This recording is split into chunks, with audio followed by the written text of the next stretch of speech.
Welcome everyone to an episode of the Definitive Crusade. I'm your host, joining me, Hughes, and unlike last time, I actually have a different opinion to listen to. That's right, the lovely Freyja has returned to the Crusade. Hi, guys. Right? It must have been nice last time when no one arguing with you. It was boring without Oh, anyone to really? argue. Yeah, pretty much. I was done in like 20 minutes. I was like, yep, done. Next. It was a short show, to say the Oh, least. I'm sorry. Yeah, All I'm right. sorry I couldn't be there. Yeah, it's all right. It's cool. But I'm so glad that you're back. Woo! Woo, woo, yeah. Woo! Woo. We have a whole range of books to look at. Admittedly, we kind of took a wrong turn on one book, and we managed to cancel that straight away.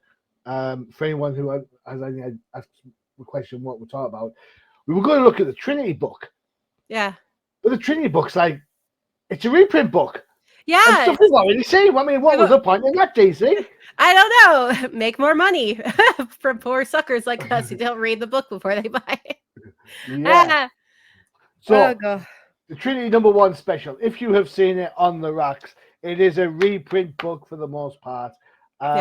From, I believe it's the Wonder Woman 800 special starts off, and then I think some World's Finest stuff's in there as well. Yeah. I must admit, I think I pretty much got through. There's supposed to be an original story in there somewhere. I know I couldn't particularly find it, I was so going to say, which one? I'm not sure. I'm not Was sure. it I the- thought it was maybe the one in where they're doing the bullets and bracelets thing, but I couldn't be sure. I don't know. I don't know. I will say one thing about it though. Go on. I did enjoy John and Damien's relationship through the entirety. See, I've said this recently. Where did I What say is- this? I think I said this on No Prize actually. I Mhm. said that the relationship between sidekicks is so important, Yeah. especially now that the Titans have become their own characters and are the now de facto Justice League. So relationships like John and Damien are so important. Yeah. And as much as I understand why they aged John up, so they could maybe do some of the more adult relationship things with God. him down the line, God. what it actually did was actually spoil something that was such a fun book. Yeah. You know, the whole Damien and John being Robin and Superboy was just brilliant all the way. I don't think I ever read a bad issue of that book. No, they completely ruined it, is what they did. They took something that they had that was good and they just ruined it for something that people don't even want. Like the John Kent books, I'm sorry to say, are like the one, and of course Tim Drake. I'm not even going to talk about that disaster.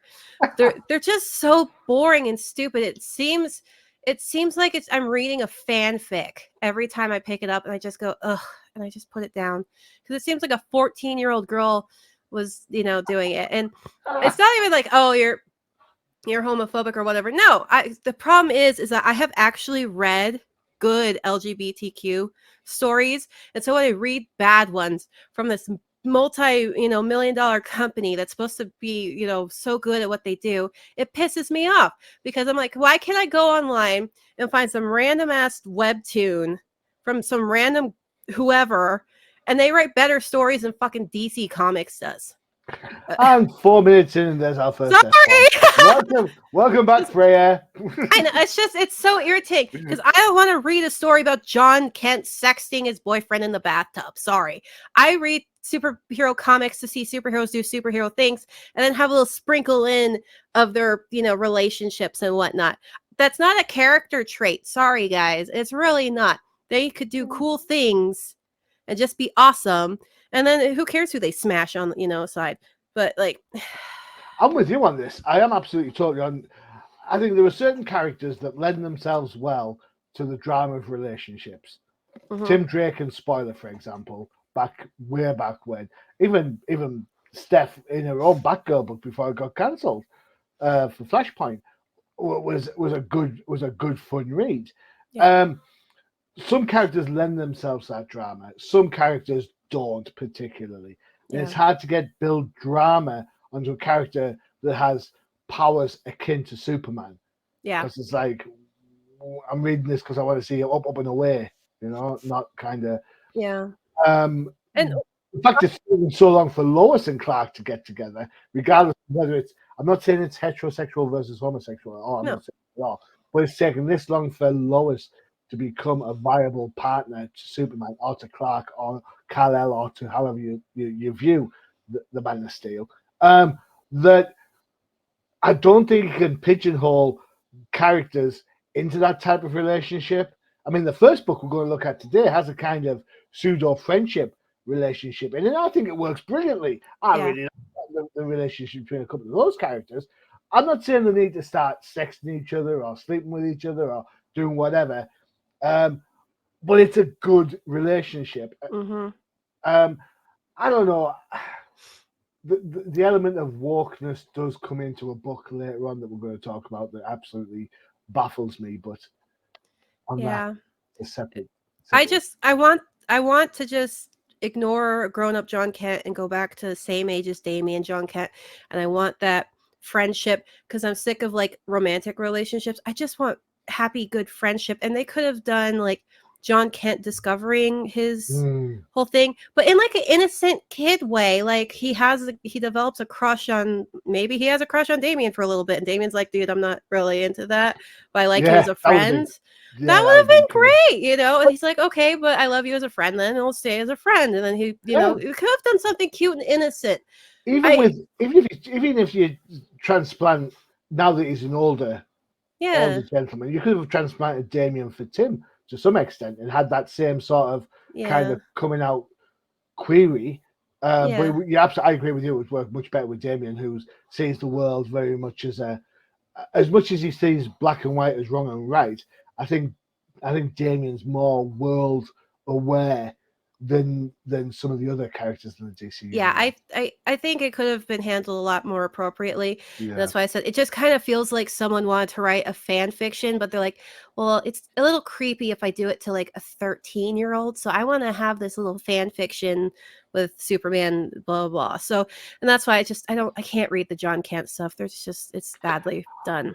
I feel exactly the same way about, I know we're a little bit off topic here, so apologies. Yeah, sorry, guys. I feel exactly the same way about Jace Fox.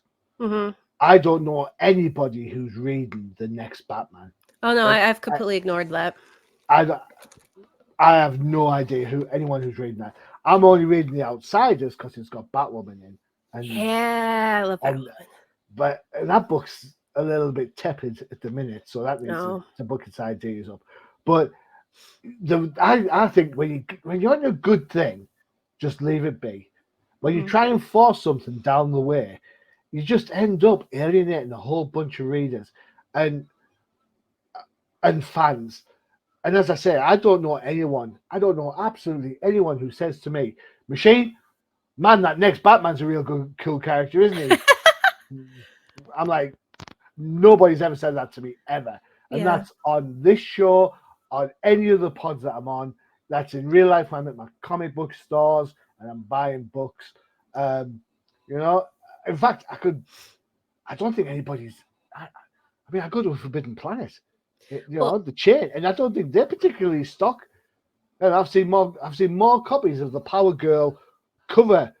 The book came out and celebrated all the covers of Power Girl. I've seen more copies of that lying around than I've bloody the next Batman. So, yeah. I mean, people, when they think Batman, they think Bruce Wayne, and that's all it's ever going to be.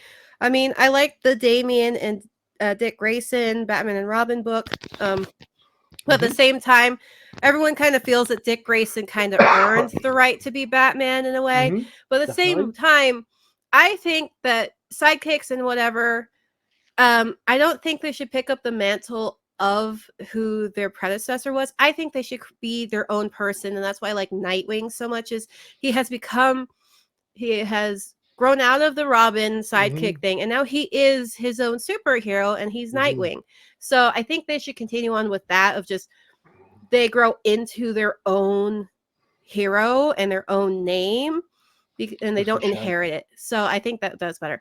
That works really well. The problem, I think, the naysayer in me, the argumentative one, would turn around and say, until Joe Public sees Dick Grayson as Nightwing, you're always going to battle that. It's all right, us comic book nerds saying, "Oh yeah, Dick Grayson's Nightwing," but until the guy in the street or the girl in the street turns around and says, "Oh yeah, Dick Grayson, Nightwing," I think we kind of missed it. I think Batman and Robin, the movie, kind of had a shot at it, but then went and blew it by putting him in a Nightwing suit and then calling him Robin. They should just do.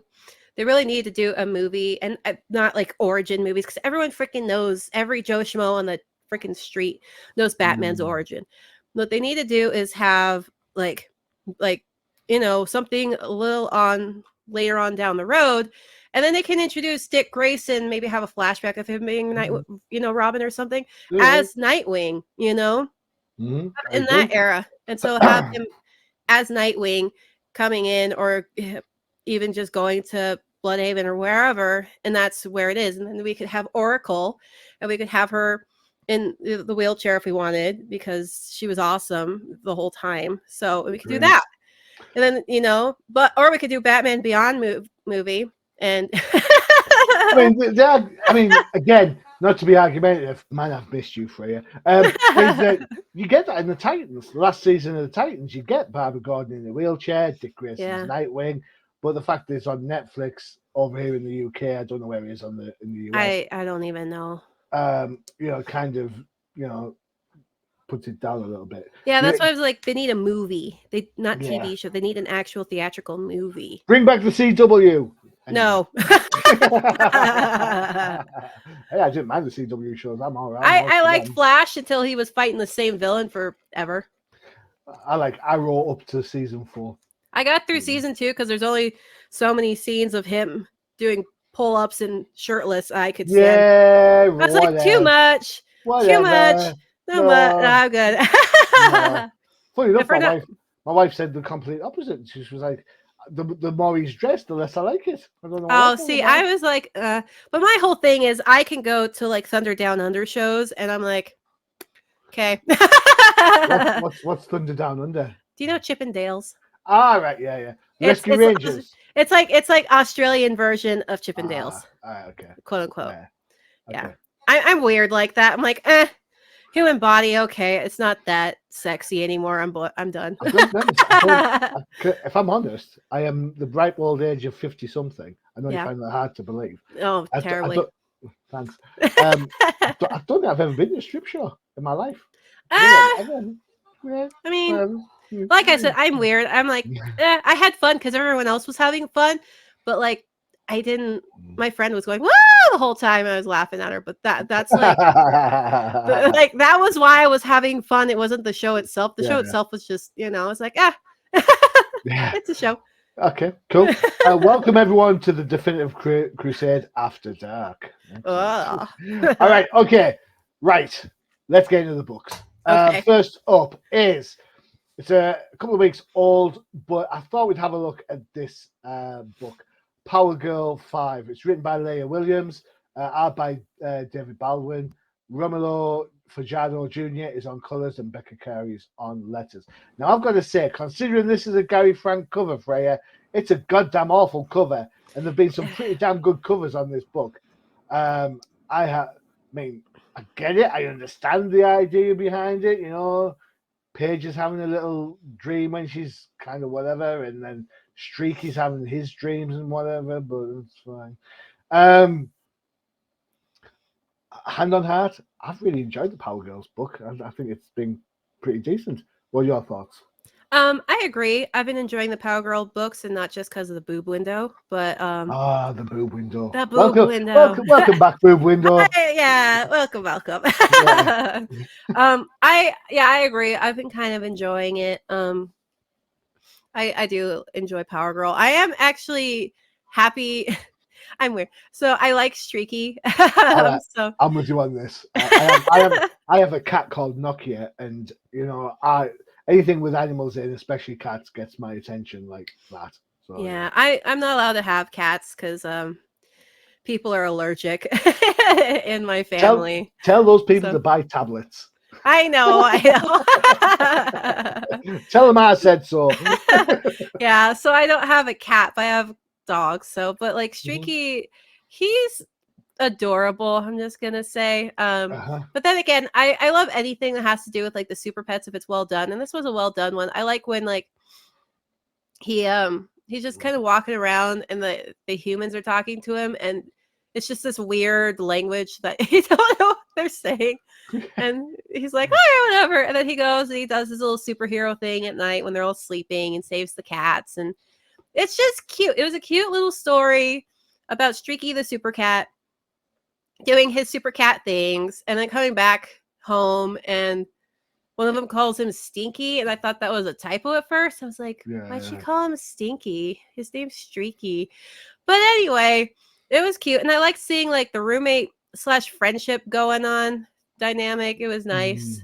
And it's like the only last 2 pages are the only 2 pages with like dialogue you can actually read and understand, which I thought was cute. It was a nice little story about Streaky the super cat, and then I got distracted by the sweater leather variant, covers. Oh, of course. Yeah, we'll get there. Let's see if I can get there quicker. But yeah, I can't. Do we have a favorite? Let's see if we can. There we go. Do we have a favorite of these? Ooh, that is a toughie. Let's see. I can't zoom for some reason. I'll zoom. There you go. All right. So I really like Birds of Prey is a nice one. Isn't it? It's a nice one. Fire and Ice. Is it me, or is Harley just becoming so much more enjoyable recently? Yeah, a little bit. Yeah. She's not nearly annoying. That one was pretty good too. It kind of gives me anime vibes a little bit. Yeah, I get that. Yeah. This one not so much because I don't know. I don't understand this one. I've got to be honest. I don't understand this. I think it's Catwoman and Bruce, but it looks with his bum like that. Isn't that supposed to? I got Nightwing vibes from that. That's what I did too. I was like, is this Nightwing? What are they doing, the Bruce? But it was just kind of weird. I didn't like that one too much. Green Lantern one I actually really enjoyed because of I don't know. It just looked really nice. Yeah, but there's no way if you sat like that with your legs crossed, there's no way your ass is on show there. Yeah, that's true. And then it's like your ass is shown there and the boobs are shown there and the legs are pointing in another direction. I get broken back syndrome in comic book art, but that's broken in 3 places. Yeah. What's that all about? I don't know. She got no spine. I think the Power Girl one's my least favorite. They go for cutesy and miss it somehow.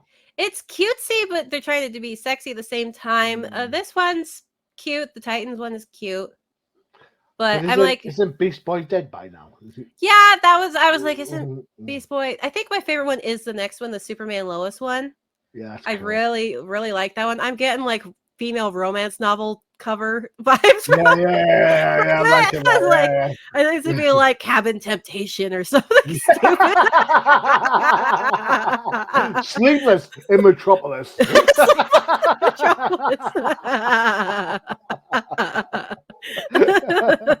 Or just up and away, I guess. I'm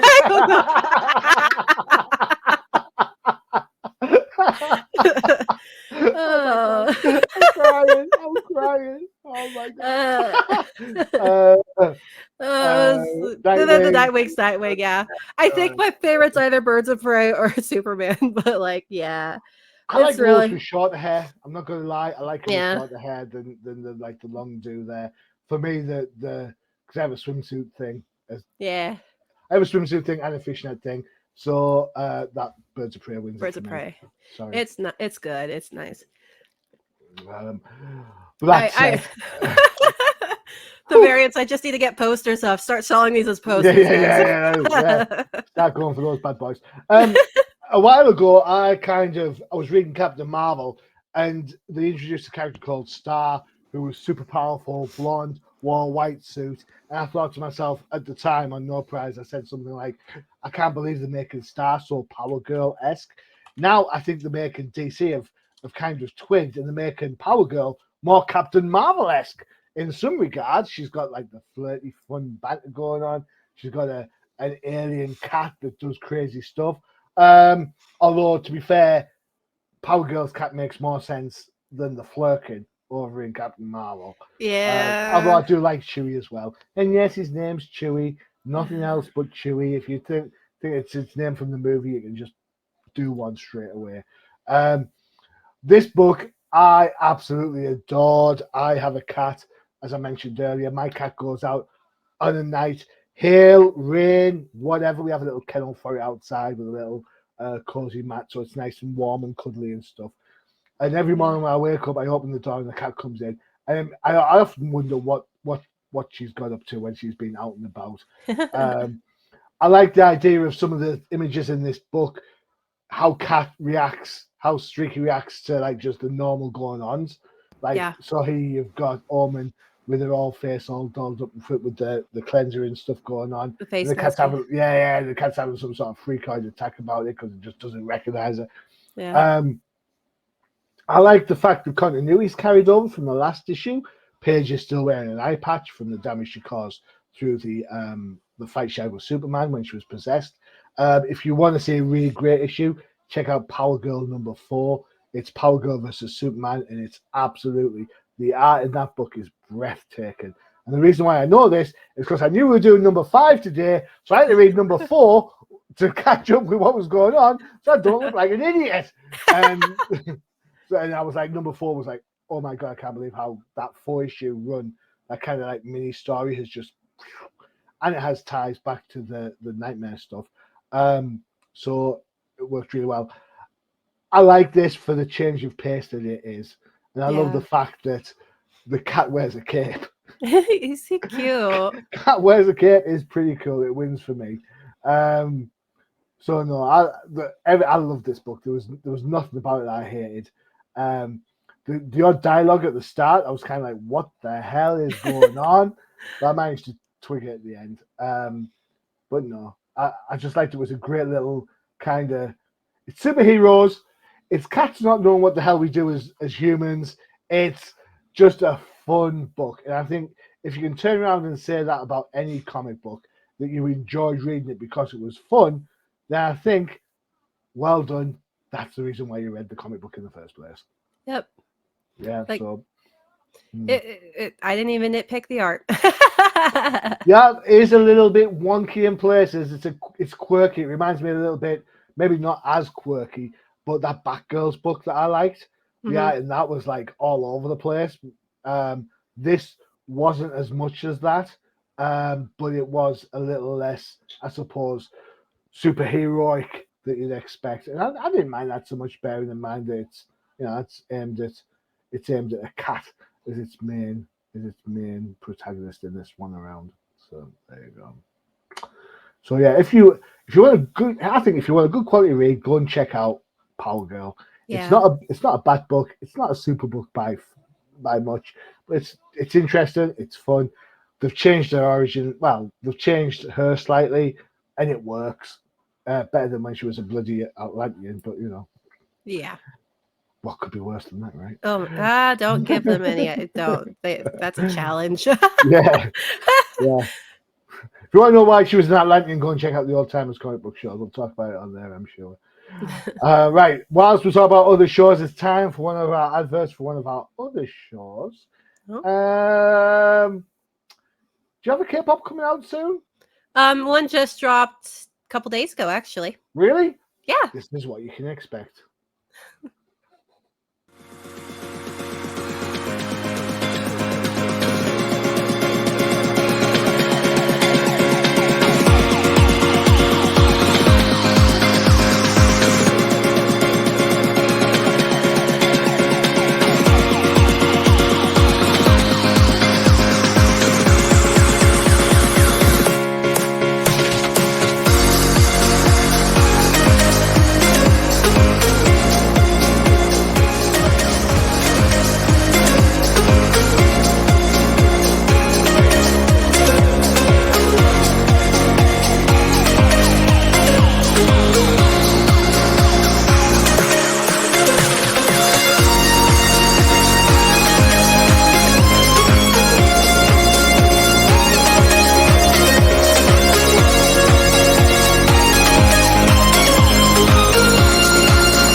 There you have it, K-pop Cosmos. I was asking you a question, Freyja. Yes. The girl group, and she's wearing like the long sweater dress.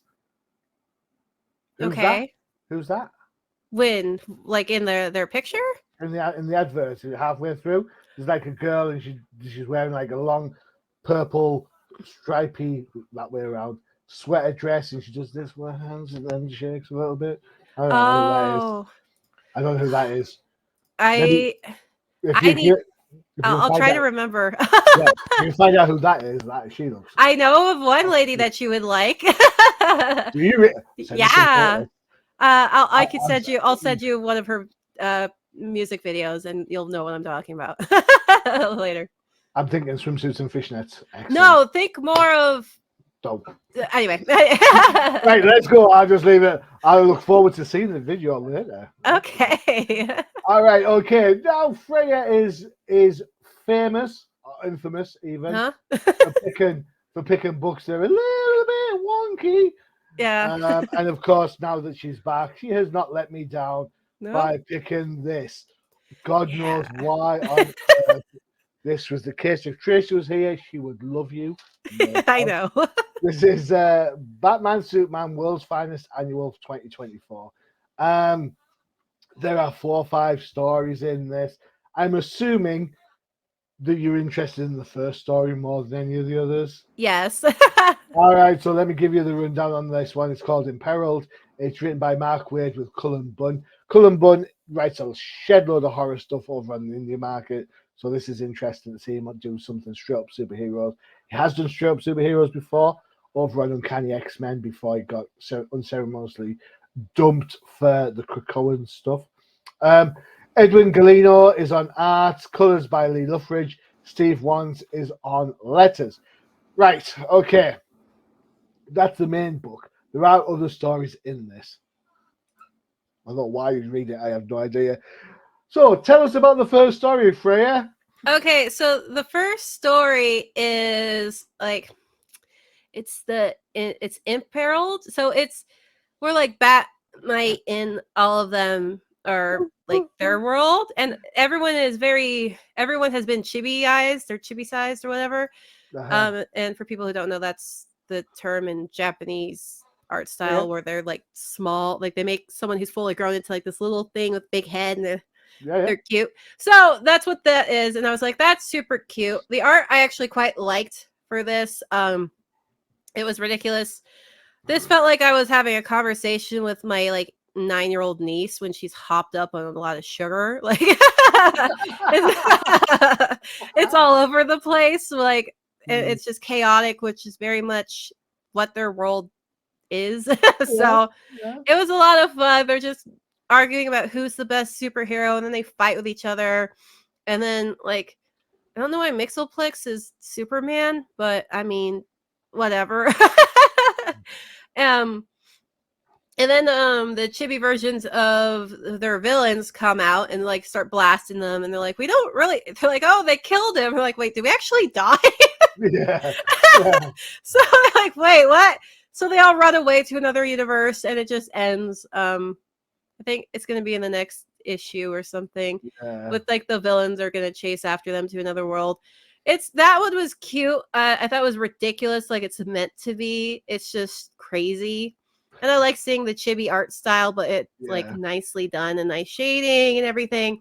Some very good dialogue quips in there. Oh yeah. It's not my cup of tea by any stretch of the imagination, but by page 9, even I was laughing.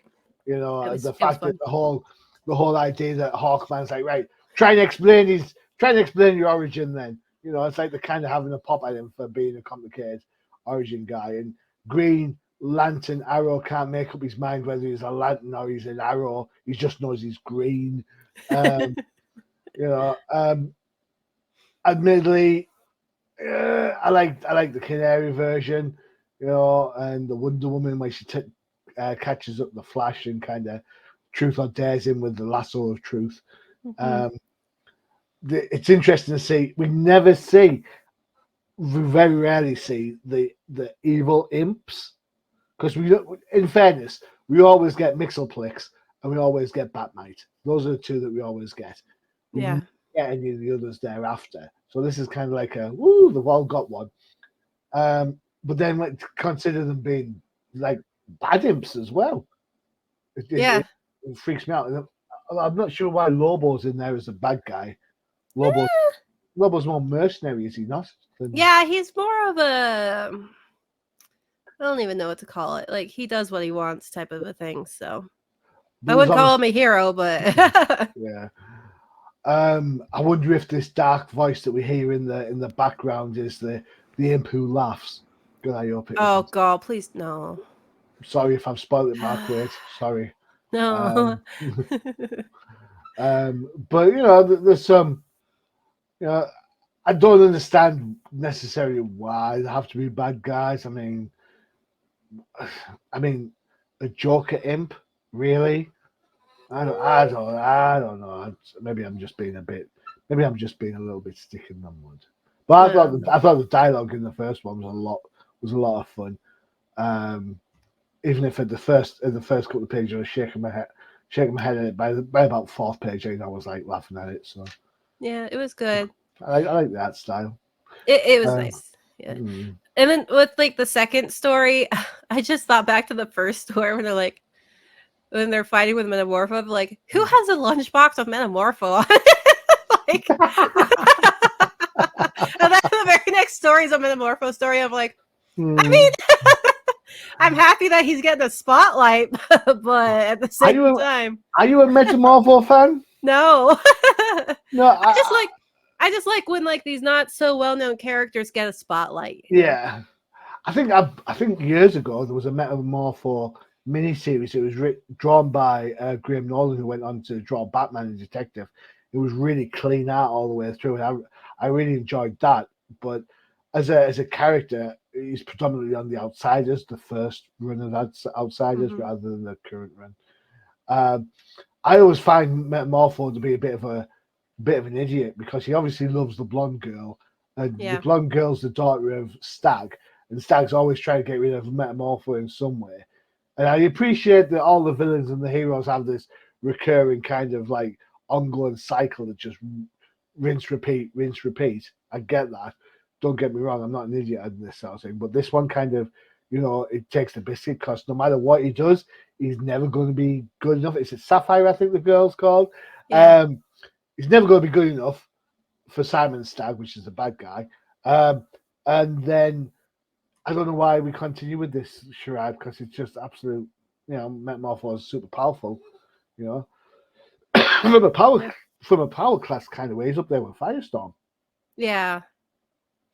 But I don't know. So no, I'm kind of at a loss for it, to be honest. But yeah, I don't know. It wasn't that great of a story. And then the Bumblebee story, I was like, the only reason I know who Bumblebee is because I used to watch the old Titans cartoon back in the day. Yeah. And I was like, she was so much more interesting in the Titans cartoon than she was. Young Justice. She was in Young Justice season 2. Yeah, I didn't watch that, but like I said, I kind of skipped. Everyone loves Young Justice. I didn't get around to watching it. It's on my list, but like this whole story, I was like, nah. I just kind of skimmed it. I'm like, it's just nothing. It didn't interest me. Nothing. I didn't really like anything about it. So I'm like, and then I read through it. I'm like, and then the one after that, I was like, nothing interests me at all about this either. I'm like, and I skimmed through this one as well. The challenges of their own. Yeah. Ironically, I think the timing of this is wrong because challenges have just been in the Outsiders book. Yeah. So you kind of think, well, if this is some sort of, ironically, even worse so, we actually said last time we looked at the Outsiders book, we said, do you know what book this should be? Challenges the Unknown, rather than an Outsiders thing. And now we get them again. I agree with you. There's nothing at this point that made me want to read this book. Excuse me, I'm dying. No, it's okay. It's fine. No, I thought the art was a bit basic. I thought the panel structure was a bit Challenges the Unknown, more like challenges that I've seen before. Yeah, that's fine. Here's the thing then. What did you think about the teaser trailer for the Joker Year One? I liked it, but at the same time, I'm like, why did all the other villains get a book of their own, but Joker doesn't? Why is his in Batman. Batman? He gets 3 issues of the Batman. Why didn't they give him his own Year One book like they did with Riddler and Two-Face and Al Ghul? Why didn't he get a book? We've got to remember that the Riddler Year One book is in out of continuities written by Paul Dano. The other books you're talking about are One Bad Day, and not all of those not all of those are origin pieces. Yeah. And on the flip side, one of the things we liked, if I remember correctly, was the fact that the Batman has such a huge rogue gallery that we were getting to see different characters, whether it be Clayface, whether it be Mr. Freeze, whether it be Croc, whether it be Bane, which was awful, and the Riddler book, which we know Riddler was up there with one of the better of those types of books. Mm-hmm. So arguably, the old school in me likes the idea that the Joker Year One is in the Batman book because that's where Batman Year One was. So I kind of, I like the symmetry of that. That kind of fits. I like some of the kind of the artwork. This leads back to the Killing Joke, and then this page kind of threw me for a loop. I'm like, well, I thought his wife died. That's why he went on the job in the first place, the crime job. That find out that he's just bonkers. I will say this, Freyja. I don't know about you, but I love the Joker with a beard. He looks great, actually. He looks. Does he look great? He does. Looks absolutely great with a beard, and there you go. I mean, just look at that. That is proper. That rocks brilliantly. You know what? If he keeps that as an ongoing thing, I'm all for that. Yeah, the hinged, shaved look. Yeah. Unshaved look. Because you got to think to yourself, he's crazy, right? What crazy person shaves, every day? Like, I'm out to commit a crime, so let me just shave first. Let me get this beard under control. Yeah, no. Have a quick spritz. No. He's also sitting there completely naked, so the dude has completely unhinged at this point. Well, he doesn't even bother having clothes. True, if the heating's turned up and it's summer, why not, right? But it's Gotham and it's raining. Well, it's Gotham and it's always raining. I know. It's always night as well. It's like, oh look, it's lunch hour at 1 p.m. Let's go out in the dark. What's that all about? I went Gotham. First point on, I actually thought this was part of the book. I was like, oh, we're getting a Joker story. And then I read it. I was like, oh, it's a preview. So I'm as much as I know we've talked about how much we hate Joker stuff over and over. I do like the fact that we are actually taking a bit of a break from the ongoing saga of Batman and Zara, because it's gotten too much. It's like every other book has got a different Batman personality. I'm like, oh my god, just get on with it already. Talk about writing for the trade. Yeah. I mean, I'm fine if I just need a break mostly. But if he's well written, then I'll like it. Yeah. For the most part, apart from the multiverse stuff, when he got sent and he was the Batman of the other Gotham, God knows when, I haven't minded Chip Zdarsky other than that and Fallen from Space. Those are the two things that I've kind of like. I didn't even mind the Batman on a different Earth. We haven't sort of reinvent himself. I'm not keen on him losing a hand. That seems to be an issue there and then. But the whole idea that you've got Failsafe practically killing Batman and sending him to a different Earth because he thinks he's killed him, and then when Batman comes back, Failsafe just lets him live. Just absolutely sounds bonkers to me. It's either you either do one thing or the other.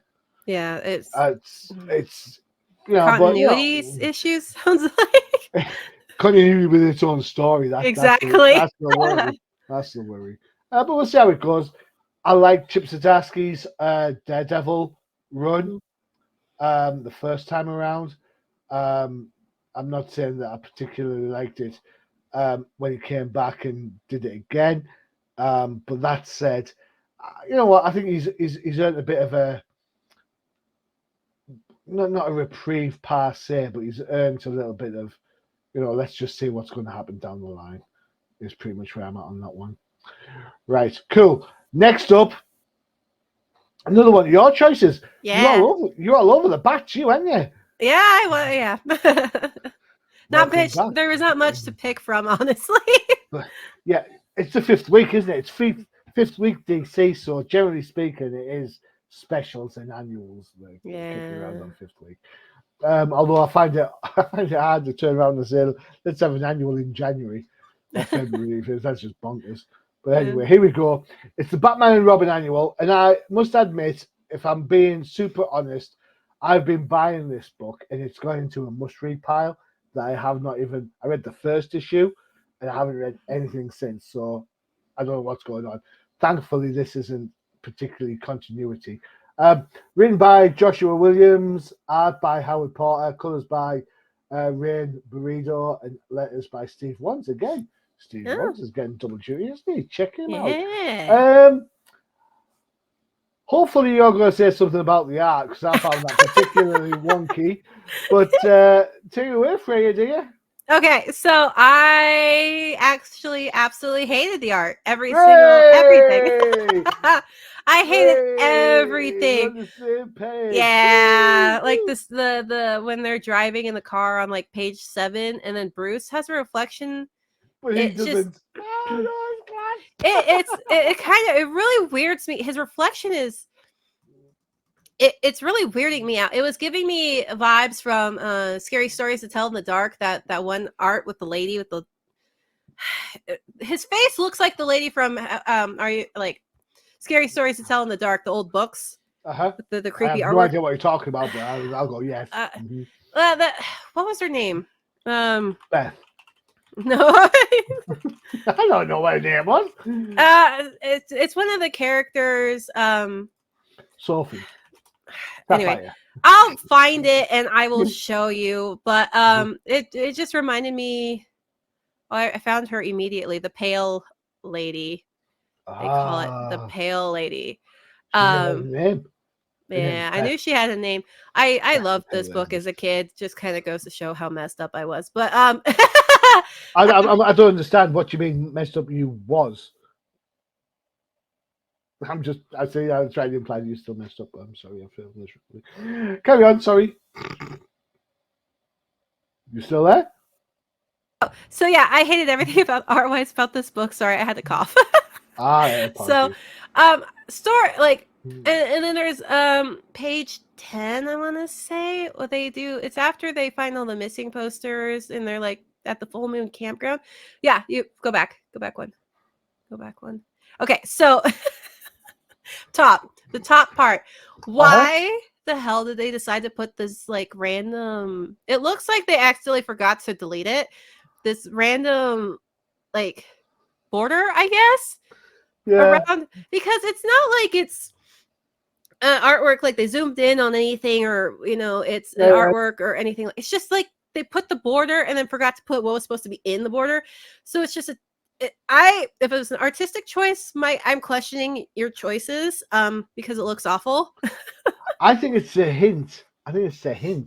Full moon campground, but there's no werewolf. I think that's what it's hinting at. I think it's a switch and bait, or bait and switch.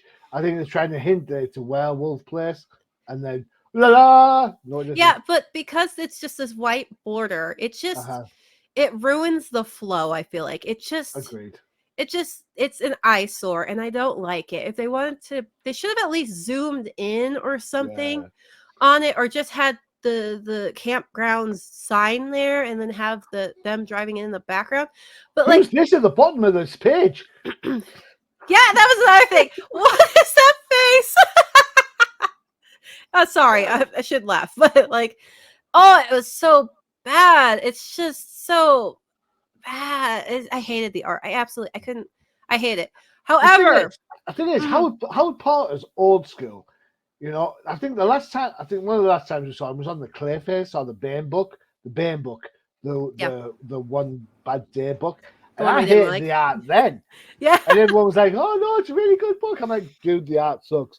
And Howard Porter, I've seen his Justice League stuff from years ago, and it was fine. It was great. This time he's trying too hard, man. Just relax. Relax. You've made it already. You don't need to be like super cool. You're fine as you are. Carry on. Sorry. Yeah, and it's just I hated the art, but like story-wise, I'm gonna say I liked the story. But because the art was so bad, it was very distracting. And then they had another freaking one of those things later on. They have issues with those freaking borders that don't need to be there. I'm like, stop with the borders everywhere. Like when they're like greetings, and it's just artistic. It's like page 13 or something. After Damien face plants into the barrier, like the pages. I'm getting there. 2 seconds. It's just you passed. Yeah, it's that. Oh, I've gone too fast. Sorry. Yeah. Computer's just catching up. Sorry. 12, It's fine. 13. There we go. It's the one right after. Sorry, must be 14 then. Right after he face plants into the. So this one. So you see the part with the house, and then there are people walking up, and then they had a random border that doesn't do anything, and then they have one where it's people on the inside, which makes sense. But then you go down to the next one, and they're all inside and they're greeting, and then they have another border cutting this guy off. Even though he's in the same freaking room in the same, it's just the borders are a terrible choice, and I don't like it. But story-wise, I liked it. It was Damian and Bruce having this father-son outing in a very weird way because I guess whoever they were beating up at the beginning made a comment about Double Dare. It's Double Dare. The old night with enemies. Why are they fighting anyway? Double Dare. They're like, don't you guys ever go on vacation, blah, blah, blah. And then he's like, Damian's like, what's a road trip? What's a road trip? I'm like, I was like, okay. So they go on this road trip, which Bruce obviously is not just a road trip, and he knows that. There's something going on in this area, and Bruce knows that. So he's like, let's have a fun father-son thing in a way that us messed up people think is fun. And let's not bring our super suits. And it's like people who play video games on like a hardcore mode, or they're fighting they're playing Elden Ring, but their character's completely naked except for like a pot on their head, like with no armor, and they beat this super hard game. It's like that. He's like, let's play this on like nightmare mode. Let's play nightmare mode with no utility belt. Yeah, exactly. He's like, let's do this as hard as possible just for shits and giggles. And I was like, that was kind of I just thought it was fun. And he did bring some like 6 batarangs and some stuff, but like for the most part, he's like, let's just fight with our bare hands. It's something I've always thought was kind of weird because of just like the greatest predator out there, a human being. I'm like, no, we're not. Have you met a human and how squishy we are? Our nails are super brittle. We have no fangs.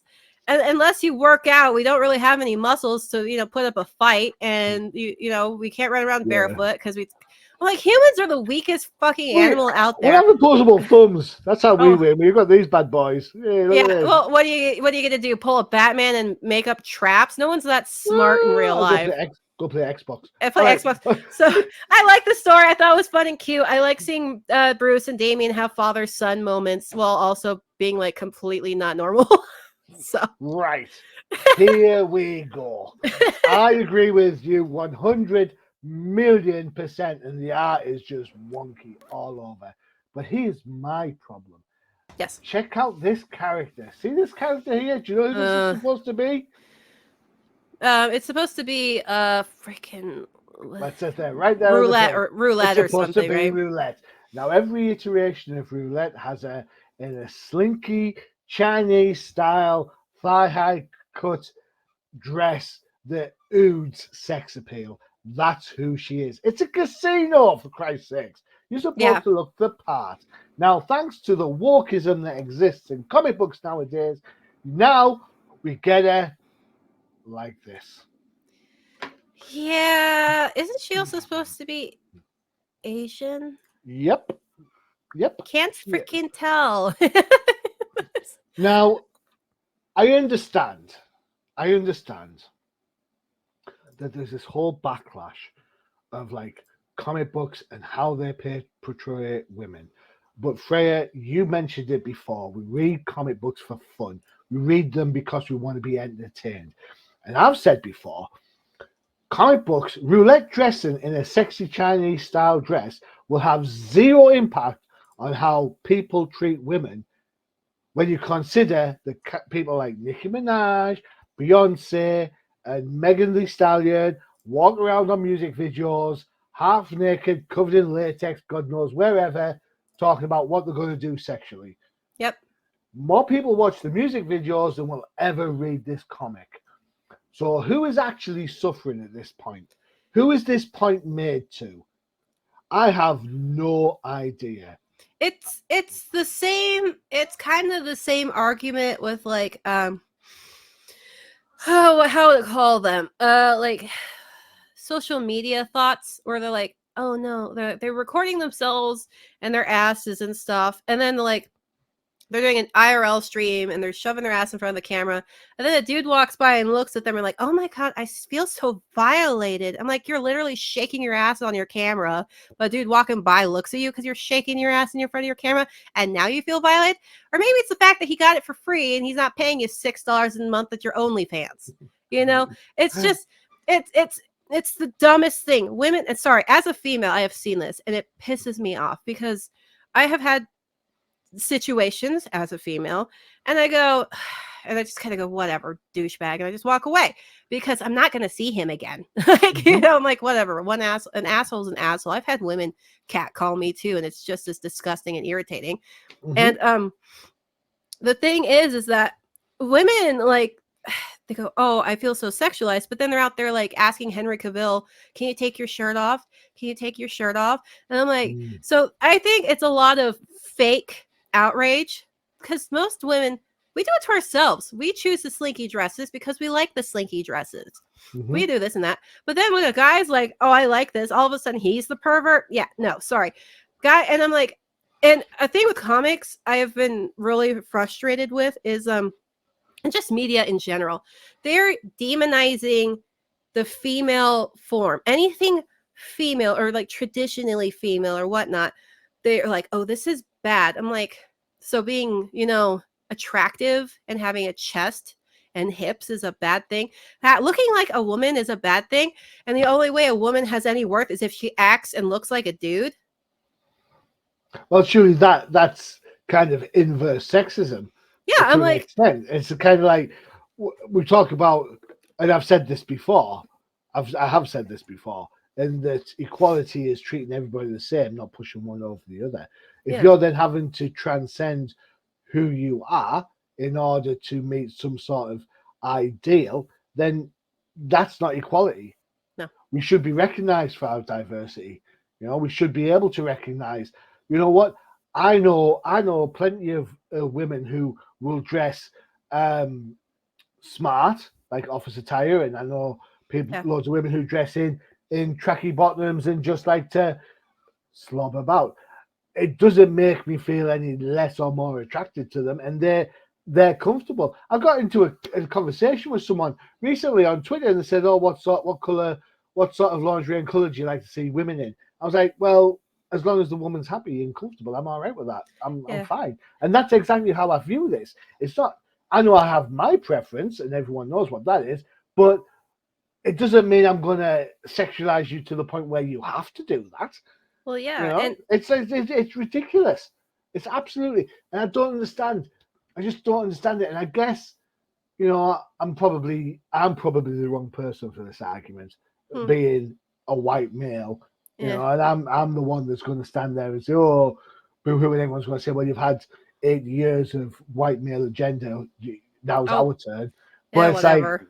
I'm like, really? I am probably the most liberal person I know in my real worldness. Even I think to myself, you know what? I've got Justice Society comics where Roulette's on the cover, being all hippie and leggy, and she looks great. Why are we demonizing women because they look great? We don't demonize men for having 6-packs. Nope.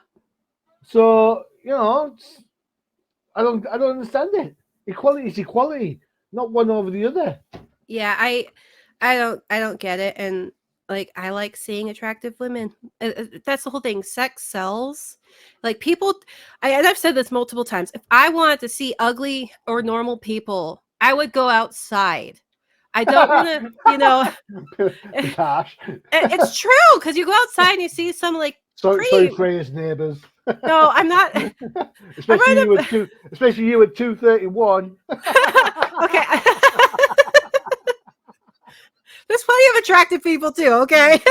Yeah. But that's 2:20. Yeah, and I'm just gonna say it. When I do kickboxing, and I'm gonna just be straight out honest. People are like, well, that's douchey. My coach, there's all these different coaches. I could go to whichever one I want. You know which one I chose? I chose the muscular hot guy that teaches with his shirt off, because he's nice to look at and he has a nice voice. And that's why I go to his class over everyone else's. Sorry, it just is what it is. When you have an attractive instructor and a non-attractive instructor, and they're both good at their job, which one are you going to go to? You're going to go to the eye candy class, because then you have something nice to look at as well. And it's the same thing with comics and stuff.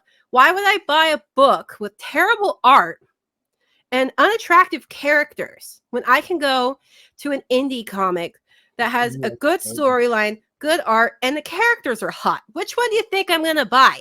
I'm going to go to the hot people one, because it catches my eye and it keeps me entertained. Same thing with the video games. I'm not playing 100+ hours of a video game when my character looks like shit. Sorry.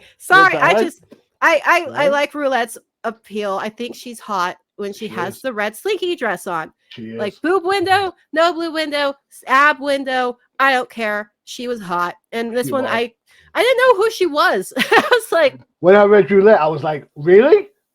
That's what you've come up with? Yeah. I was like, oh my God. All right, cool. You know what? We're out of time, so we haven't got a 4th book for you this time around. Sorry, we got distracted. No, it's fine. Just as well, it was Green Arrow. Story-wise, decent. Art wonky. Can we say? Yeah, cool. There's also a father-son bonding thing going on in there as well. Which I like. It's written by Joshua Williamson, so obviously he had a bit of a brain phase this month and wrote the same script twice. Yeah. Whatever. Sorry, Josh, I'm only joking. I am really enjoying the Green Arrow book, so yeah, it was good. Yeah, cool. Freyja, it's been an absolute blast having you back, man. I'm so excited to be back and not sick anymore. I was sick for a whole month. Man, that winter period gets you. Yeah, and it's snowing again, so it still hasn't left where I'm at. No, I don't think we've had any snow, so we're all right. You getting rain, though? Oh, God, yeah. I just consider all of England Gotham, because you're rain all the time. Yeah. So, unfortunately, you can't buy stiletto galoshes. So, oh, that's too bad. All right, there you go for another week. We'll be back in a fortnight with more DC Comics. In the meantime, don't forget, check out the UCPN for all your favorite shows. Freyja? And don't forget to check out K-Pop Cosmos, where we talk about and highlight groups and soloists in K-pop. And for all you comic nerds, don't forget to check out the Outside the Panels for all the interviews with comic creators. Indie, Marvel, and DC are on there. And of course, our sister show, No Prize Podcast. If you like migraines, sorry, if you like Marvel. Just saying. How was Echo? My wife said, ironically, considering it's about a deaf girl, there's a lot of noise in it. Yeah, I also heard there was a lot of silence as well. I have not partaken of Echo, and until they pay me for No Prize, I will not be partaking. Good choice. Good choice. On that note, I've been your host, Johnny Machine Hughes, and as always, adios. Bye, guys.